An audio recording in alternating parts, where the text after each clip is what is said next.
মানে কি মনে হচ্ছে তোমার ফিলিং? খবর জিজ্ঞাসা করতে এসেছেন আপনি এখানে? I think I have made peace with it. From tomorrow when the team, day after tomorrow the team travels, Kalki recovery action. I'm still a part of the WhatsApp group. We got a message that tomorrow there's a recovery in the morning. I'll try to go. I hope the coach allows me. But day after on the 8th the team is traveling. And I'll miss it, but then I've made peace with it. I gave whatever we had. I wish we could have got the 3 points today.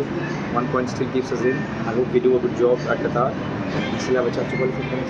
Captain রাজ্যের মুখ্যমন্ত্রী এখানকার chief minister Mamata Banerjee তোমাকে phone করেছিল, তিনি offer করেছেন যে এখানকার ফুটবলের সঙ্গে যুক্ত হওয়ার জন্য। তুমি কি কিছু permission How do you know उन्होंने ये बोला?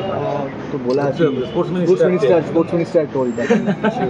She was very nice. She was very sweet. She congratulated me for the whole career and all. And whatever next that we talk, it's not for you guys. শুনি বাংলায় কথা বলছিল যে যখন dugout থেকে তুমি বেরোচ্ছিলে আমার চোখে জল দেখে কেঁদে ফেলেছিল। ওই মুহূর্তটা ফিলিংসটা যদি শেয়ার করো। কি বলবো আমি জানতে চাইছিলাম না, চোখে কিছু চলে গেছিল। তুমি বারবার বলছিলে যে ইমোশনকে কন্ট্রোল করতে হবে, ম্যাচে ফোকাস চেষ্টা করলাম। ম্যাচ তো ঠিকই ছিল, ম্যাচে কিছু ভাবছিলাম না। আফটার দ্য ম্যাচ সাডেনলি এটা হিট করলো কি এই পরে কোনোদিন বিদেশে করতে পারবো না, এই পরে কোনোদিন ইন্ডিয়াতে খেলতে পারবো না।